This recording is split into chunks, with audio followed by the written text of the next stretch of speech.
Amen. Magandang umaga po muli sa ating lahat. And kung meron po tayong mga Bible, buksan po natin sa Philippians chapter number 2.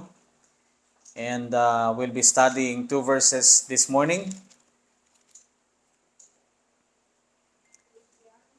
Philippians chapter number 2, verse number 24 and verse number 25 po mga kapatid. So, basahin ko po sa inyo. Philippians chapter number 2, verse number 24 and verse number 25. But I trust in the Lord that I also myself shall come shortly. Yet I suppose it necessary to send to you Epaphroditus, my brother and companion in labor and fellow soldier, but your messenger and he that ministered to my wants. Tayo po yung manalangin. Dakilang Diyos na makapangyarihan sa lahat, salamat Panginoon sa umaga pong ito na pinagkaloob niyo po sa bawat isa sa amin. Salamat o Diyos sa kabutihan niyo po Panginoon. Lord, I pray sa aming pong pagbubulay-bulayan ngayong umaga pong ito Panginoon. I pray Father that it will help us O God and will give us exhortation, admonition O God this morning. Lord, I pray that you will guide me O God at ikaw Panginoon na magtago sa akin sa likod ng inyo pong mga salita. Maraming salamat Panginoon dahil namatay po ang Panginoong Jesus namin para po sa aming kasalanan at nilibing at muli na buhay. Lord, help us this morning. In Jesus' name I pray. Amen at amen. Muli mga kapatid, magandang umaga po sa ating lahat. And ang pag-uusapan po natin ngayon, umaga pong ito is about the fellow soldier in labor to Christ. So, mga kapatid, sa ministry po mga kapatid, hindi po kayang gawin ng isang tao yung ministry. Amen? Even not in the ministry po mga kapatid. Let's say job. Let's say department po mga kapatid. Let's say business. Hindi po pwedeng kayanin ng isang tao gawin yung isang bagay na ginagawa dapat ng marami mga kapatid. And for example po mga kapatid, when God revealed the mystery program to Apostle Paul po mga kapatid, hindi niya po ginawa ng mag-isa yun. Nung pinakita po sa kanya ng Panginoon yung program na dapat niyang ibigay po sa kanya mga kapatid, ang katotohanan niyan mga kapatid is that hindi niya po ginawa yan ng mag-isa. If maalala po natin mga kapatid yung first mission journey ni Apostle Paul, hindi po siya umalis mag-isa. Amen? He is with Barnabas. Siya po yung kanyang companion para po ma-spread out ang gospel, mailaganap po mga kapatid ang kailangan pong sabihin ni Apostol Pablo sa panahon po natin ngayon at para po sa atin sa panahon po natin ngayon mga kapatid. So Barnabas, siya po yung kasama-kasama ni Apostol Pablo. At mga kapatid, we know that Barnabas also is a fellow laborers of Apostle Paul. Although may instances po mga kapatid na naghiwalay po sila, na nag-separate sila because of one man, which is si John Mark. But later on, mga kapatid, Apostle Paul commend John Mark as a faithful minister also. And then later, mga kapatid, he was also with Silas. Amen? Naalala niyo po si Silas? Yung nakulong sila mga kapatid, siya po yung kasama ni Apostle Pablo. And other companions and fellow soldiers in the Lord ni Apostle Pablo. And ang isa pong importanteng bagay mga kapatid na makita po natin sa ministries that it is very important na magkaroon po tayo ng kasama at katulong sa ministry. Amen? Ibig sabihin mga kapatid, a pastor cannot do it alone. Kung kayang gawin na mag-isa yan ng pastor mga kapatid, ambot na lang. Pero hindi po yung kakayanin mga kapatid na mag-isa lang. Amen? Even in the family, even as sa parents mga kapatid, one man cannot do it alone. It should be as together of a husband and a wife, a parents. Kaya lang nauuso ngayon yung mga tinatawag nilang co-parenting. No, pinapauso-uso nila ngayon mga kapatid. But mga kapatid, huwag po tayong magpadala sa mga ganyang bagay, yung mga co-parenting na yan, mga kapatid. We are believers. We are Bible believers. Hindi po natin dapat basta nilang hiwalayan yung ating mga asawa at mga husband. Amen? If you chose that as your husband, if you'll choose that as your wife, then stick with it. Amen. Wala ka namang magagawa dyan mga kapatid. Hanggang dulo na lang kayo yun. Amen? So mga kapatid, isang ibig sabihin po at pinaka-importanting bagay na makita natin yung mga kapatid is that the importance of somebody and fellow laborers mga kapatid in the church. And in our text we see that. Kaya mga kapatid, kami po mga kapatid, we are very thankful at na-appreciate po namin mga kapatid yung mga nakakatulong sa amin at nakakasama po namin sa mga ministry dito po sa Tagumpay Baptist Church and also sa Bible Authority Baptist Church mga kapatid. We appreciate everyone that really help us. Help my family, help us to be able to minister in the brethren and also to the lost. Kasi mga kapatid, kung kami lang po yan, hindi po namin yan kakayanin. And I'm thankful that you are here with us doing the ministry and continually doing the ministry po mga kapatid sa lugar po na to. Kasi mga kapatid, whether how good or how bad is the ministry, this is not a one-man standing, parang one-man standing ovation. Yung parang yung isa na lang yung palaging sikat po mga kapatid. But mga kapatid, this is not. This is ginagawa po natin to mga kapatid ng kung ano po yung kaya po nating ma-impart sa ministry po mga kapatid. Kaya nga mga kapatid, it is very important na maintindihan po natin na tayo po ay, if we are part of the body of Christ, we need to understand that we need to be a part of the ministry. How God, kung paano po tayo gamitin ng ating Panginoon sa ministry. And again, we have seen in the Bible the gifts na binigay po sa atin or how we can minister po mga kapatid.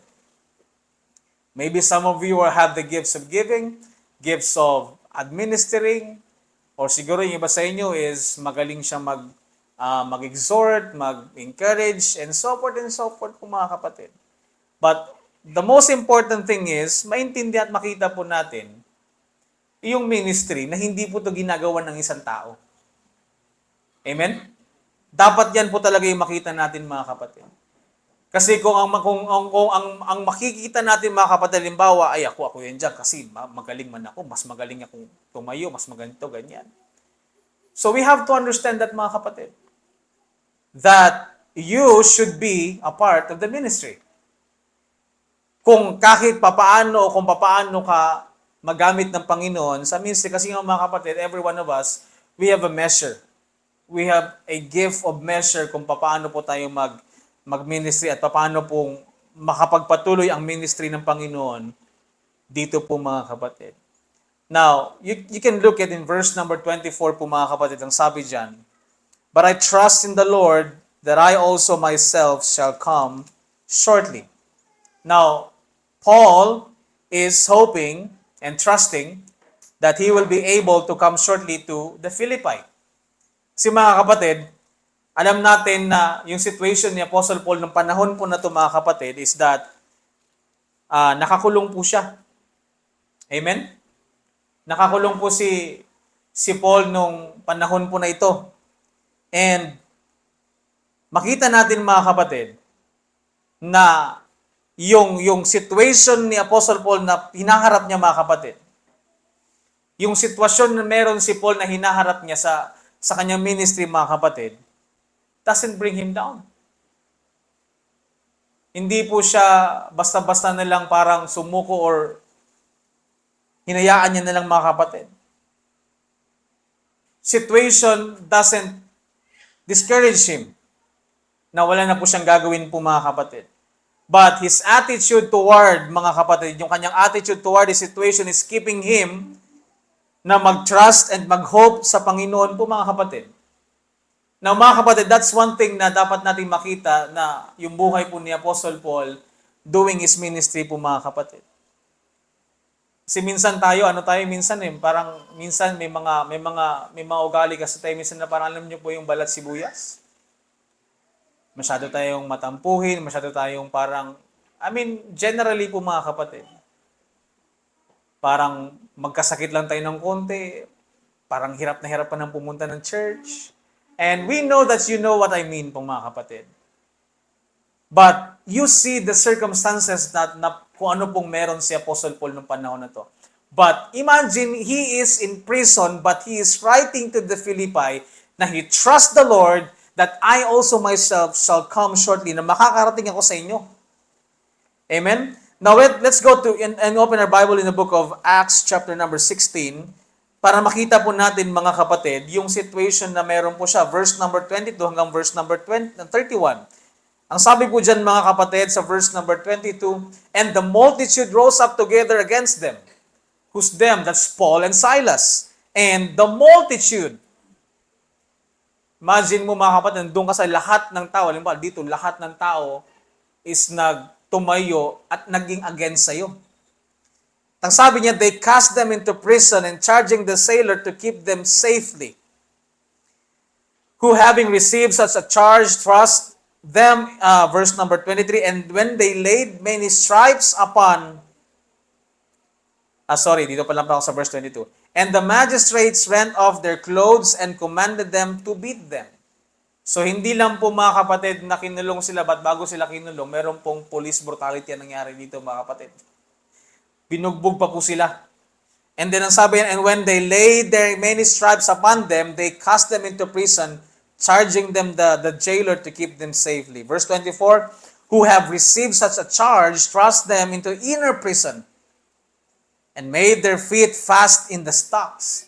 So, feet tsaka hand po mga kapatid, yung kanilang feet, yung kanila po parang nakaposas. Alam niyo po yung mga sinaunang pag nakakulong ka mga kapatid.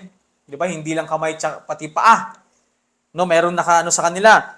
And then mga kapatid, sabi dito ng verse number 25, and at the midnight, Paul and Silas prayed and sang praises unto God, and prisoners heard them. Na mga kapatid, hindi po madali yung sitwasyon na ikukulong ka kasi magpipreach ka lang ng salita ng Diyos. Amen? But the attitude of Apostle Paul po mga kapatid, that even though na parang nakakulong sila, binugbog sila, but then what they do is just they sing praises to the Lord. Amen? And the prisoners heard them. So, ganun lang po yung mga kapatid. Pag dumarating sa punto ng buhay natin na nadadown tayo, nadidiscourage tayo mga kapatid, just sing praises to the Lord. Yung kwento ni Joyce, sabi niya, pag dumadaan daw siya sa madidilim na lugar, kumakanta daw siya ng, anong tawag nun sa kanya kagabi, ng mga Christian song. Pampalakas ng loob. Ako naman mga kapatid, nung bata po ako, yung takot at takot ako sa dilim. Pagka dumadaan, imagine mo, nasa ulo kasi namin yung Psalms 23. So tuwing dumadaan ako sa mga madidilim na lugar, yung parang medyo, syempre, bata ka, takot ka sa mga ganung bagay. Syempre, ano ba naman ang nasa isip natin ng bata tayo? May aswang, may multo, may ganito, may lalabas na ganito. Kasi kinukwentuhan ka eh. Gustong-gusto yung mga bata, gustong-gusto rin makarinig na ganung kwento. So pag dumaan na ngayon sa madilim, yung ginagawa ko naman mga kapatid, nire-recite ko yung Psalms 23. The Lord is my shepherd, I shall not want. Tapos walang lingon-lingon. But that's a natural thinking of ng bata. Amen? Pero mga kapatid, you see, that's the attitude. Na whenever however situations na meron po tayong mga kapatid, dapat yung situation na meron tayo, hindi po magbabago sa atin kung paano tayo maglingkod sa Panginoon. And I know mga kapatid, we have a different situations facing right now. Most of us, financial problem. No? So hindi lang po kayo, kami din. And also, the church. Pero mga kapatid, God is providing. And a lot of challenges mga kapatid. Walang work, kailangan ng work, walang mag-work, and then yung pera mga kapatid. We are facing different situations in our life po mga kapatid. But the questions in us po mga kapatid, does our situation, kumbaga yung kalagayan ba ng natin ngayon mga kapatid, binabago ba yung ating attitude sa paglilingkod sa Panginoon? Kasi mga kapatid, dapat hindi. And we see here that how Apostle Paul, mga kapatid, that when they were in prison and at the midnight, Paul and Silas prayed and sing praises. So mga kapatid, it is a good thing na paalala po sa atin na when it comes to thing na meron po tayong sitwasyon like Apostle Paul na magsasabi siya pupunta siya sa Philippi kahit naman nakakulong siya, is praying and sing praises to God po mga kapatid. Yan ang sabi dyan mga kapatid. And suddenly, there was a great earthquake so that the foundation of the prisons were shaken. And immediately all the doors were open and everyone's bands were loosed. So mga kapatid, we know that. Nagka-earthquake at secondly na nangyari, nakawala sila sa mga kanilang kung ano po yung nakaano po sa kanila. And the keeper of the prison, verse number 27, now waking out of his sleep, and when seeing the prison doors was open, he drew out his sword and would have killed himself, supposing that the prisoner had been fled. So mga kapatid, imagine mo, pag pasok ng jailer po mga kapatid, bukas yung mga prison. So ang sabi sa kanya, keep them safely. And then, nung nakita niya bukas at nakawala yung mga prisoner po mga kapatid, yun ang iniisip niya. He drew his sword at papatayin niya yung kanyang sarili. But mga kapatid, look at verse number 28. But Paul cried with a loud voice saying, do thyself no harm, for we are all here.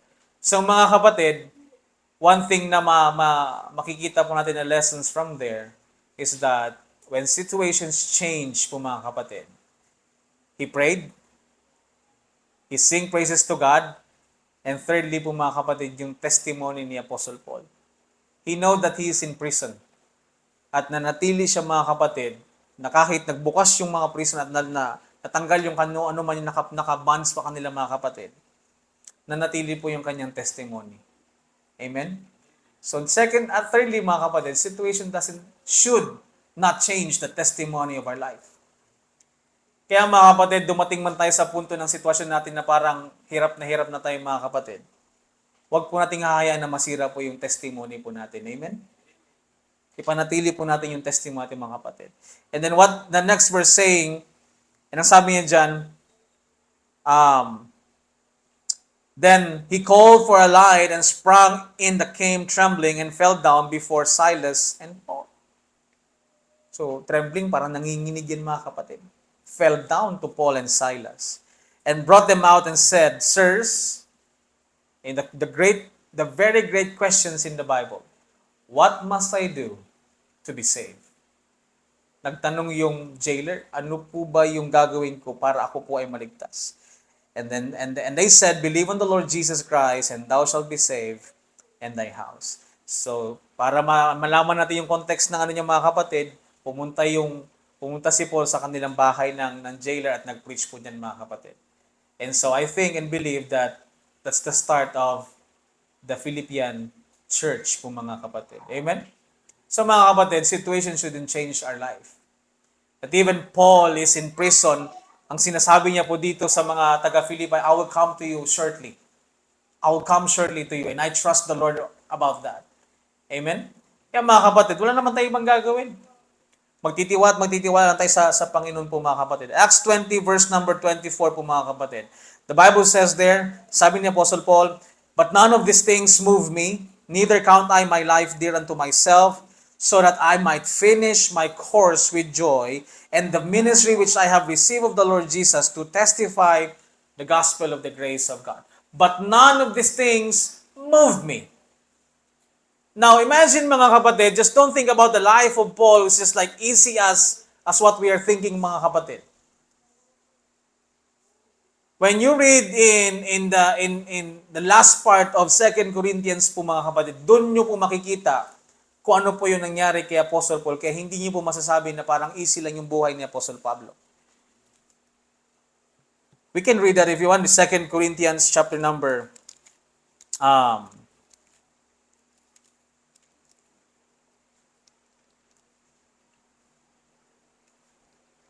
13. No, 12 bata yun, 12.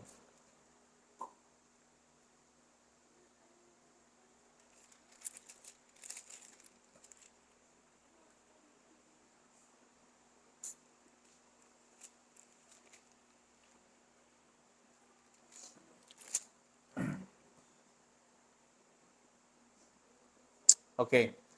First, 2 Corinthians chapter number 11, sabi ng verse number 24, of the Jews 5 times, at 23, are they ministers of Christ? I speak as a fool. I am more in labors, more abundant in stripes, above measures, in prisons, more frequent in deaths of. So yan po yung isang situation ni Apostle Paul. Verse number 24, of the Jews, 5 times receive I 40 stripes, save one. Diba si Jesus Christ naka-receive din ng stripes? Si Apostle Paul din, at hindi lang po isang beses, kundi 5 times po mga kapatid. At ang sabi niya dyan, thrice was I beaten with rods, once was I stoned, thrice I suffered shipwreck. Imagine mo yan? Nasuffer siya ng shipwreck. Alam niyo po yung shipwreck, yung nasira yung kanilang barko na sinasakyan nila mga kapatid. Imagine mo na sa gitna ka ng laot, palangoy-langoy ka doon. And then what else mga kapatid?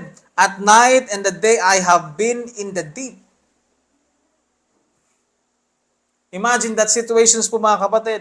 In journeyings often, in perils of waters, in perils by the heathen, in perils in the city, in perils in the wilderness, in perils in the sea, in perils among the false brethren. In weariness and painfulness, in watchings, often in hunger and thirst, in fasting, often in cold and nakedness. Beside those things that are without, that which come upon me, daily care of all the churches. Now imagine these things mga kapatid. Si Apostle Paul naghirap at grabing hirap na dinanas niya mga kapatid. But then his attitude doesn't change him in the things na kailangan niya pong gawin. None of these things move me, neither count I my life dear unto myself. Kaya mga kapatid, hindi po tayo basta-basta pwedeng magsabi na mahirap yung buhay natin ngayon. Mahirap naman talaga yung buhay mga kapatid. And we don't deny that. Amen? And the thing is, the truth behind that mga kapatid is because when Adam committed sin. Pero mga kapatid, when we know about the truth about in the Bible, these things shouldn't change our attitude. We keep on trusting God na magpatuloy po tayo sa gawain ng Panginoon. Let us ask ourselves questions in regards of our life. Kung tayo po ba, kapag tumating tayo sa point na parang down na down po tayo mga kapatid. And minsan mga kapatid, kapag down na tayo mga kapatid, sometimes it's really hard to think good. Kaya mga kapatid, we have the Bible po mga kapatid. So that when we are in discouragement, when we are tempted, when we are beaten by trials and circumstances in life, na dumating man sa punto ng buhay natin yung ganito mga bagay mga kapatid, ano po yung magiging attitude natin towards those things? So let's just go and think about how Apostle Paul did it po mga kapatid. Sabi ng Hebrews chapter number 12, verse number 2, sabi niya dyan, looking unto Jesus, the author and finisher of our faith, who for joy that was set before him endured the cross, despising the shame, that is set down at the right hand of the throne of God. Minsan mga kapatid, pag dumating ang kabigatan sa ating puso mga kapatid, dumating na ba sa punto ng buhay niyo na parang wala ka nang magagawa kundi tumitingin ka na lang sa langit? And just keep on saying, Lord, I trust you. Lord, help me. And sometimes mga kapatid, dumating din siguro sa punto ng buhay natin na parang you don't talk, but your heart is talking more at asking and help sa Panginoon sa mga situations na meron po tayong mga kapatid. Sabi po ng Titus chapter number 2, verse number 13, looking for that blessed hope and the glorious appearing of the great God and our Savior, Jesus Christ. Dumating na rin ba sa punto ng buhay mo mga kapatid na parang grabing bigat na ng problema na dumadaan sa buhay natin? Sabi, Lord, kunin mo na kami. Get us, O God. But mga kapatid, Let these things be a reminder for us that we have to trust. Anong situations meron tayo mga kapatid? Magtiwala lang tayo sa Panginoon. Amen? And ang sabi niya nito mga kapatid, in verse number 24, but I trust in the Lord that I also shall come shortly. Pero mga kapatid, hindi pa siya makakapunta. Kaya sinabi niya sa verse number 25, yet I suppose it necessary to send to you Epaphroditus, my brother, my companion in labor, and fellow soldier, but your messenger, and he that ministered to my wants. So dahil hindi pa siya makapunta mga kapatid, si Epaphroditus yung kanyang pinadala, which is his fellow laborers in God. So mga kapatid, he trusts the Lord na dumating makapunta si Apostle Paul po mga kapatid. Pero this time, kailangan niya po si Epaphroditus po mga kapatid. And in Philippians chapter number 4, verse number 18, ang sabi niya po dyan mga kapatid, na bakit napili niya din si Epaphroditus po mga kapatid. Sabi niya dyan, but I have all and abound and am full, having received of Epaphroditus the things which were sent from you, an odor of a sweet smell and a sacrifice acceptable, well-pleasing to God. So si Epaphroditus din yung nagdadala ng letter from them, going to them. So, mga kapatid, let's learn something about Epaphroditus po mga kapatid. Epaphroditus was a brother. Now, a brother po mga kapatid, this is not just a brother by blood, but a brother who understand, nakakaintindi po mga kapatid ng kalooban ng Panginoon. Amen? The mystery program, the mystery which na meron po sila ng panahon po na ito mga kapatid. Because kung hindi po nila alam kung ano po yung bagay na meron si Apostle Pablo at yung tinuturo ni Apostle Pablo po mga kapatid, I don't think na Paul, i-mention ni Apostle Paul yung pangalan nila dito po mga kapatid sa nakasulat dito. But, isang magandang mga kapatid, that Jesus Christ also mentioned something about regarding of a brother and sister and a mother. Let's open our book in the book of Matthew, chapter number 12, verse number 50. Ang sabi niya dyan mga kapatid, for whosoever shall do the will of my Father, which is in heaven, the same is my brother and sister and my mother. Now mga kapatid, in the time of Apostle Paul, the will of God, sa panahon po natin ngayon is yung hidden wisdom of God. Ang kalooban po ng Panginoon ngayon is that people will be saved by believing the gospel of the grace of God. Kaya mga kapatid, isang bagay na ginawa dito mga kapatid ni Apostle Paul, that he sent Epaphroditus po mga kapatid. Kasi alam niya na nagagawin ni Epaphroditus ang kailangan niyang gawin po mga kapatid. The things that the mystery also revealed and need to be known to the Gentiles. Now, mga kapatid, we can be brothers to anyone. Tandaan po natin yan mga kapatid. But a real brothers in the ministry is doing something else. Tandaan po natin mga kapatid that si Cain tsaka si Abel magkapatid. Tama? Pero hindi sila mag-companion. They were really brothers by blood. Now mga kapatid, we can have a lot of friends in this world. And I know we do have. I have a lot of friends po mga kapatid. But a real brother po mga kapatid is the one who would help you in the ministry. A real brother and sisters would be the one who help in the ministry because they're doing something else. At kailangan nilang pag-isipan yung mga bagay. Kumbaga yung pag-iisip natin is nasa isa about the gospel, yung ministry ng church is isa lang po sa atin. One mind. Amen? And next po mga kapatid, that Epaphroditus was a companion. So not only the brothers, but a companion mga kapatid. Again, that we can be brothers but not a companion. May mga kapatid ka na hindi mo kasama. Tama? May mga kapatid ka, mga kapatid, na hindi kayo parehas ng prinsipyo sa buhay. Amen. But we can be a good companionship po mga kapatid. Kung tayo po ay ginagawa po natin kung ano po yung kalooban ng Panginoon. Si Jacob tsaka si Esau, magkapatid yan. Pero tingin mo ba mag-companion sila? Samantalang sa loob pa lang ng sinapupunan ng kanyang magulang, naghihilaan na silang paa. At mga kapatid, pinag-aagawan yung birthright, which is the will of God, nangyari na napunta kay Jacob po mga kapatid. As well as Isaac and Ishmael. Si Isaac is anak ni Abraham, si Ishmael is anak ni Abraham. They were brothers by blood, but they're not companion. And the fact is, pinaalis ng Panginoon si Ishmael. Amen? And so was Cain and Abel. Imagine mo, patayin mo yung kapatid mo.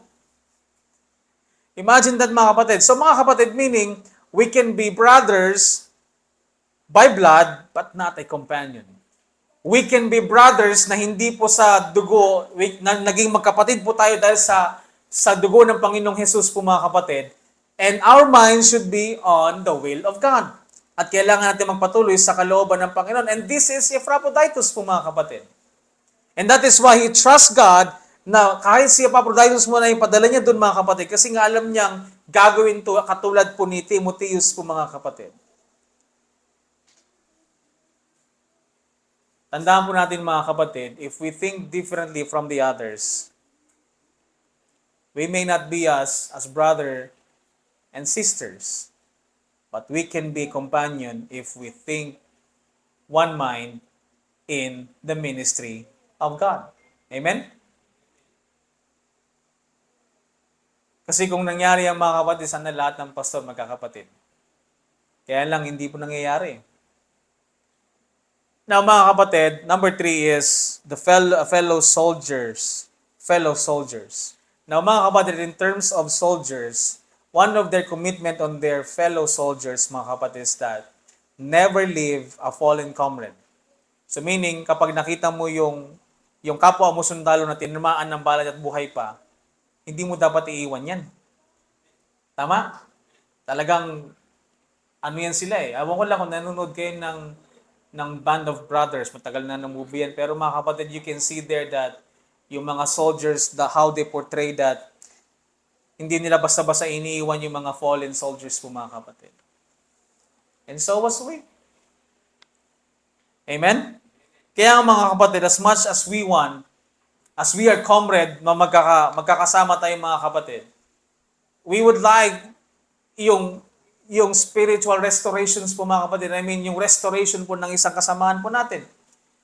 We know mga kapatid na yung fallen things na meron tayo dito sa mundo mga kapatid, hindi yung tama ng bala. But yung mga fiery darts of the devil po mga kapatid na tumatama po sa atin mga kapatid. And we would hindi po ating gusto na maiwan sila mga kapatid. I mean, not maiwan dito sa lubat, maiwan sila sa ministry. Amen?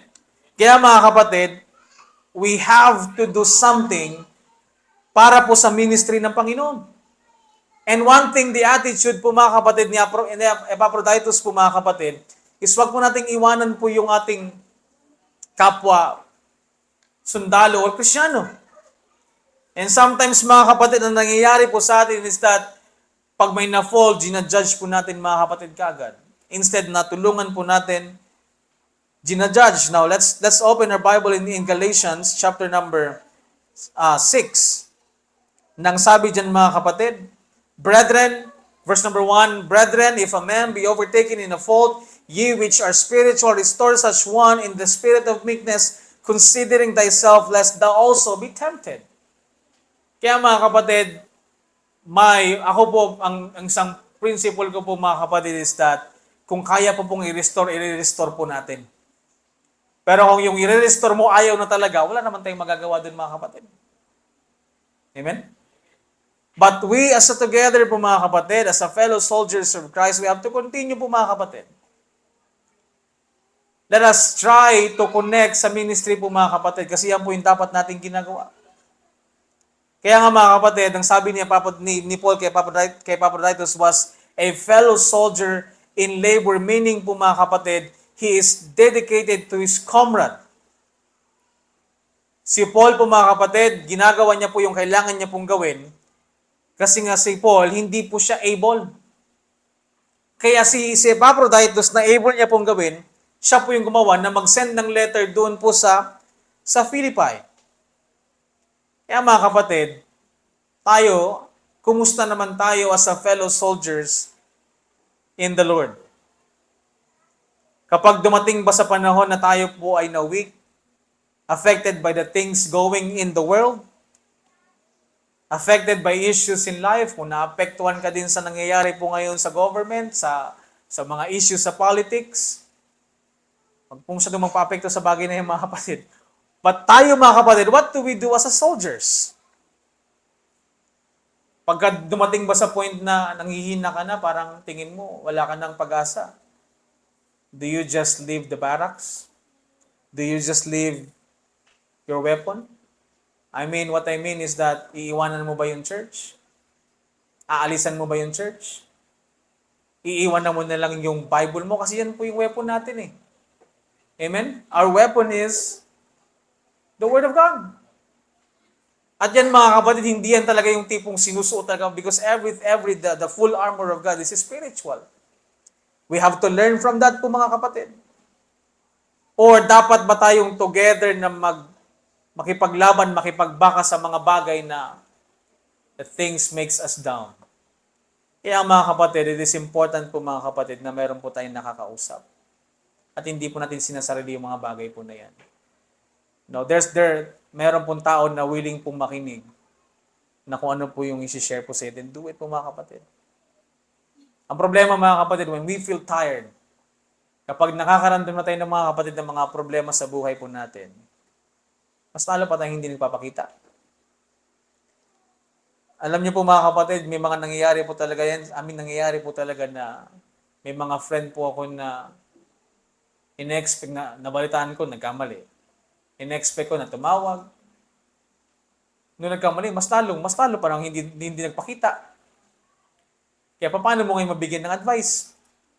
Paano ngayon makausap? Paano ngayon malaman kung ano po yung dapat gawin? So same as sa atin po mga kapatid, something went wrong po mga kapatid, there's a problem mga kapatid, kailangan natin pag-usapan po yung bagay po na yan. And it's better to ask an advice. Amen? Kaya minsan mga kapatid, yung pag tayo po ay nadapa, pag tayo po ay napagod or something else at whatever po mga kapatid, sa school, sa trabaho, mga kapatid, you keep on fighting. Don't miss your barracks po mga kapatid. Don't miss your church. Because ito po yung magbibigay po sa atin ng lakas. Ito po yung magpapaalala po sa atin mga kapatid. Kung ano po yung dapat natin gawin sa ministry. At ano po yung bagay na hindi po natin dapat gawin sa ministry. Kasi mga kapatid, wag po nating pahirapan yung sarili natin na gawin natin yung mag-isa yung bagay na yan. Kaya nga nandito yung church. Kaya nandito po tayo because we wanted to help as much as we can. Kaya wag niyo pong pahirapan po mga kapatid, but always listen to the Word of God and read the Word of God. So mga kapatid, si Epaphroditus, hindi siya yung main man. Ang main man niyan si Paul. Kaya lang si Paul, wala siyang magawa kasi nakakulong siya. And this one is able then, he make himself available. Number 4 po mga kapatid is a messenger. The one that brings letter from Paul to the Philippi. 5, minister. He did help of what Paul wants to do while he's in prison. Na naging messenger po siya ni Apostle Paul para may dala po yung message doon sa Philippi and from Philippi to Apostle Paul po mga kapatid. Kaya mga kapatid, we as a Christian, we have to minister as much as kung paano po tayo makapag-minister sa Panginoon po mga kapatid. Kaya ngayon mga kapatid, as a fellow soldiers of Christ, ano po ba yung gagawin ko? Dapat po natin tulungan ng bawat isa po mga kapatid. Dapat makita natin yung ministry na ano po yung binigay po sa atin na ministry. Amen? At kailangan po nating protektahan ng bawat isa po mga kapatid. We have to stop being childish things. Yung pagiging isibata po natin when it comes sa buhay po natin for the sake of the ministry. The Bible tells us in 1 Corinthians chapter number 16 verse 13, quit you like men. Ang sabi po diyan, stand in the faith, quit you like men. Hindi po ibig sabihin na mag-quit ka diyan na mag-quit ka na sa pagiging men, but quit it's like mga kapatid na magtumayo ka na parang lalaki po mga kapatid. Act like as a man. And stand in the faith po mga kapatid. Be matured enough na makapagtulong po tayo sa ministry no matter what. Hindi naman kailangan maging mayaman ka para tumulong ka sa ministry po mga kapatid. Kasi kahit wala ka, kahit anong meron, kahit wala ka mga kapatid na financial, you can be a help in the ministry. Amen? Hindi lang naman puros pera yung kailangan pag-usapan natin para makatulong ka sa ministry. Amen? Although in some, they do it. But mga kapatid, hindi lang po yan mga kapatid. Your availability, yung skills mo, yung kung ano meron ka mga kapatid, that would be a help in the ministry. At mga kapatid, lahat po tayo napapagod sa lahat po ng ating ginagawa. Amen? Kung sa tingin nyo, hindi ako napapagod ako mga kapatid pagtapos po ng linggo ng gabi. As in, pagod po mga kapatid. Pero mga kapatid, yung pagod po na yan, may kasama po yan joy. Bakit? Kasi when you look back, kaya ka napagod kasi nga, you did something for the Lord. And I know, some of us, ay pastor, hindi naman ako may trabaho ko. I mean, if you sa yung work mo na yun, binibigay mo din yan sa Panginoon, then napagod ka pa rin sa Panginoon. If you're doing your job with integrity and honesty, do it for the Lord po mga kapatid.